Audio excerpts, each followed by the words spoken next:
What's up guys, Game Changer here. You might recognize me from my gaming channel. You can catch me live on Friday, Saturday, Sunday after 10:30 p.m. Pacific time on twitch.tv/GC_focus. And that is what brings us to this product today. We're going to be doing a unboxing and review of the ELGATO key light.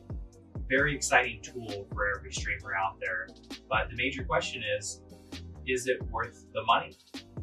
Can you throw out that dough and call it a good choice at the end of the day? Stay tuned and let's find out. So I was a little hesitant on purchasing the ELGATO key light initially. $200 per light USD is a pretty decent amount of money, but for Black Friday that just passed, they were $50 off. So I figured, why not give them a go?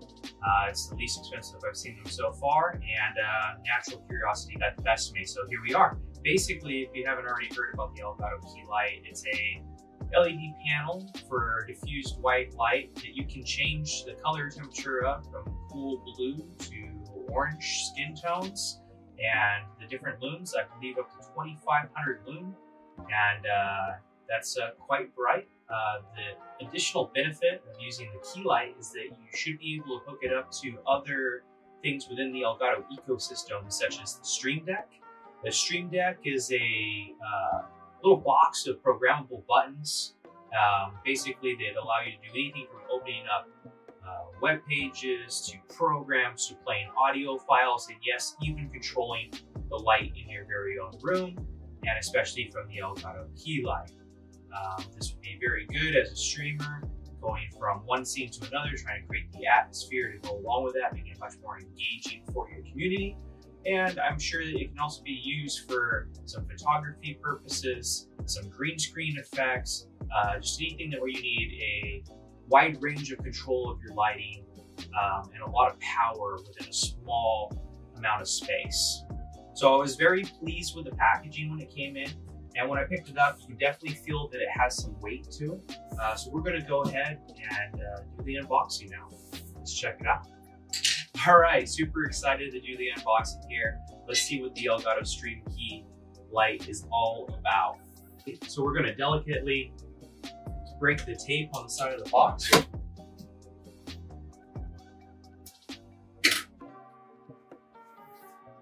Slide this guy out.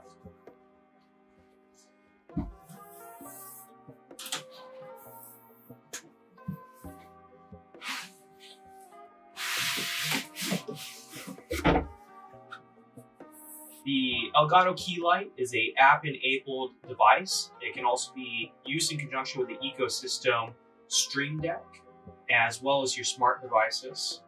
It actually, I said earlier, it had 2,500 lumens. It's actually 2,800 lumens with adjustable color, and definitely a compact, space-saving, solid design. So once we have it open, go ahead and toss that aside. You'll have almost like an instruction paneling, which will go over, the installation of the light. We'll go over the desk mount. It will show you the swivel connections. It's going to talk to you about the software update that you need to do. So if you go to elgato.com/gaming/download, and you want to download the control center for ELGATO. All right, once you have it downloaded, you're going to connect it to the Wi-Fi by plugging in the device. And then in the ELGATO control panel, which will be the little ELGATO symbol in the toolbar on the bottom right of most computers, you can click on that and add the device, and it will search for it on the network.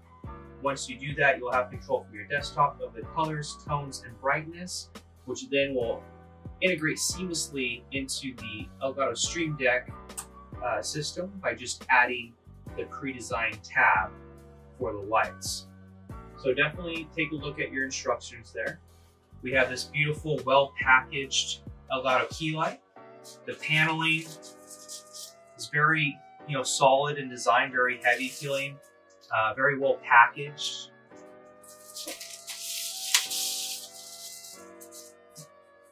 So we have a nice, smooth, diffused white surface here. Nice border with a patterned backing to it, and a metal box on the back where the power supply will hook up. It's got an on, off, and reset switch on the bottom of it right here for resetting your network if you need to. And then the frame itself has a mount screw section on all 4 sides of the light for whichever orientation you want to mount it and which way you want the power coming from. If you want the power coming from the roof or from the floor, or you want a vertical setup, you can adjust all those different things. So we'll go ahead and set that aside. The next thing that we're going to pull out is this little white box. This white box should have the power supply in it.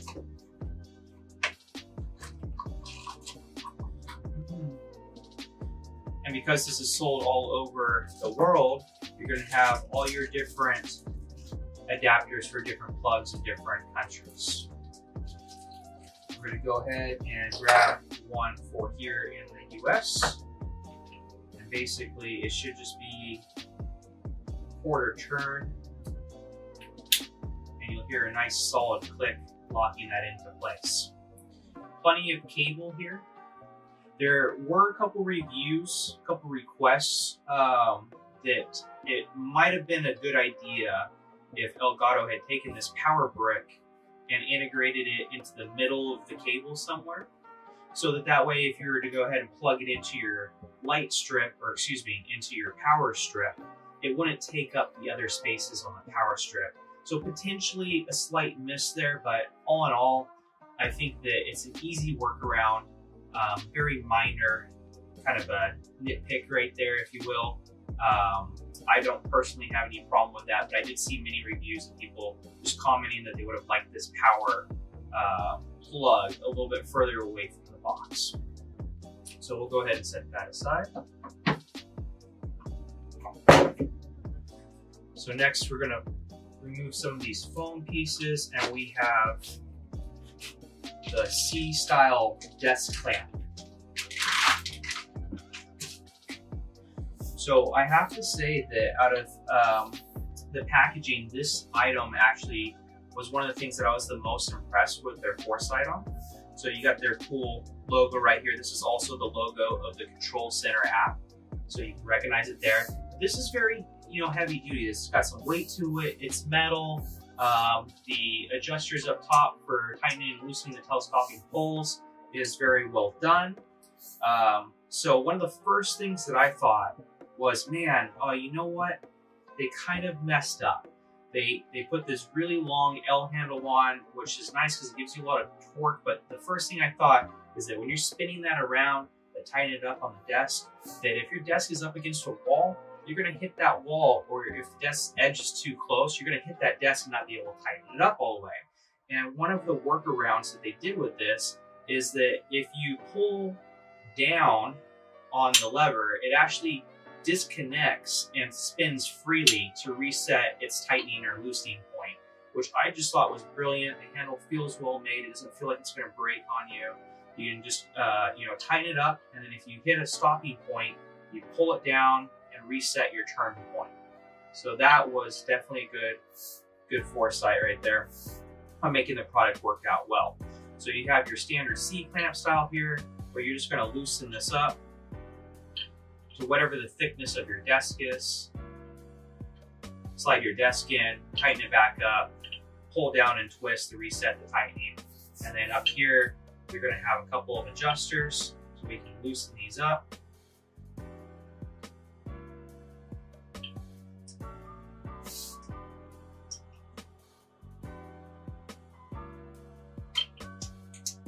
All right, so once that's loose, we'll go ahead and extend. Also metal, doesn't feel like it's going to bend or break. So you can get quite a bit of height out of these. Obviously, if we were to mount it on a desk to give you some reference, it'd be well overhead so that you could tilt it down and have it looking down at you. And then, like I was saying, because of the handle that you can pull down and then twist over when you're adjusting, makes it quite quick. We're going to go ahead and lower this down.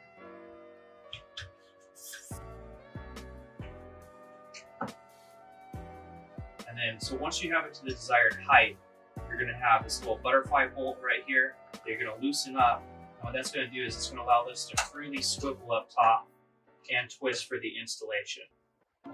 So from there, we're going to go ahead and take our light,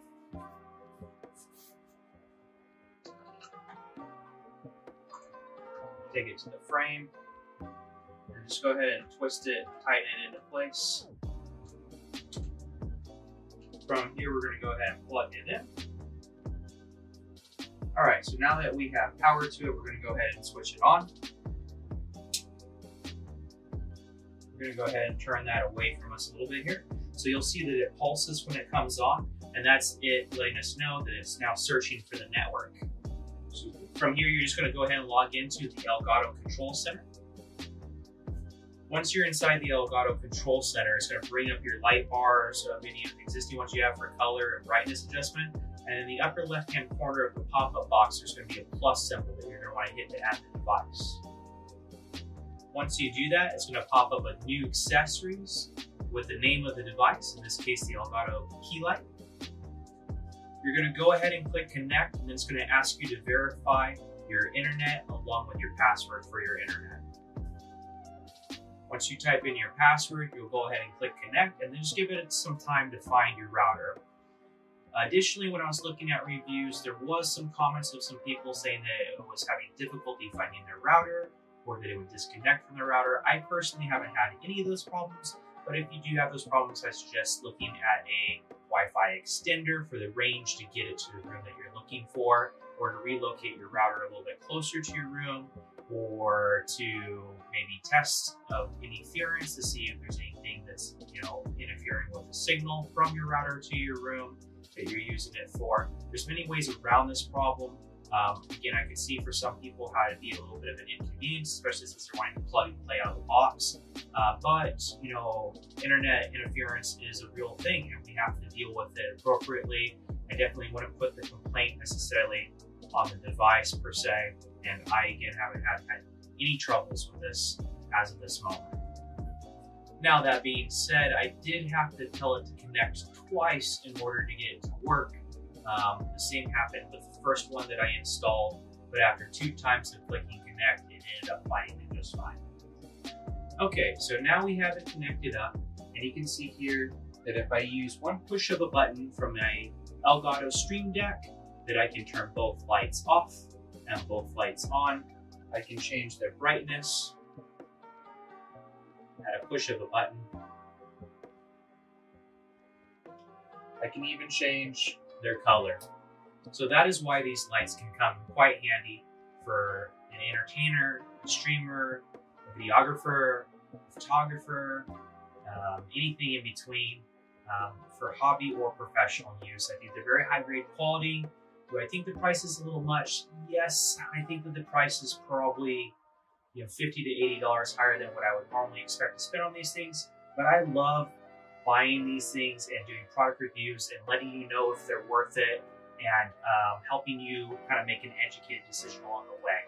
So I'd say that if you've been streaming for over a year and you're wanting some production quality lighting, and you're tired of using like Home Depot tin cans with lights thrown in there with like wax paper over the top, or all this makeshift lighting, and you just want to have a nice clean setup and that makes you happy, then go ahead and spend a little bit of extra money on something like this. If you are trying to do a budget stream and make it work and do the least amount possible, is it absolutely necessary for you? In my honest opinion, I don't think so. I think there's a lot of DIY ways of getting the lighting that you need for that point in time of growing your stream, growing your equipment, and finding out what's right for you, getting your feet wet in the hobby, and knowing that it's something that you want to go all in on before throwing $200 to $600 down in lighting. Personally, for me, it was the right choice, and I encourage other people that are trying to really take their stream or their videos and elevate them to the next level to go ahead and give them a try. Absolutely. I've really been having a blast with them, and the automations are great, and apps are great, and I just really can't say enough about how awesome the ELGATO ecosystem is, bringing everything that's streaming, gaming, and videography related together in one cohesive network. So it's going to get a 2 thumbs up for me. And if you want to help support the channel, I'll leave some links in the descriptions below. Also, if you're interested in the equipment that I'm using, such as these lights, the ELGATO Stream Deck I was talking about, the RGBs in the room that you see behind me, or anything else of that matter, I'll go ahead and leave my links for those in the descriptions as well. Thank you to my patrons out there. John, you're my hero. Thank you for subscribing on Patreon for as long as you have. To all my Twitch subs out there, I thank you. Again, if you want to catch me live, you can see me on Friday, Saturday, Sunday, 10:30 p.m. Pacific time on twitch.tv/GC_focus. If you've made it this far into the video and you found it informative and you liked it, you could do me a huge solid by smashing that like button, possibly leaving a comment, and subscribing to the channel so that YouTube knows this video is worthwhile for others. Super appreciate you for your time, and always be a game changer.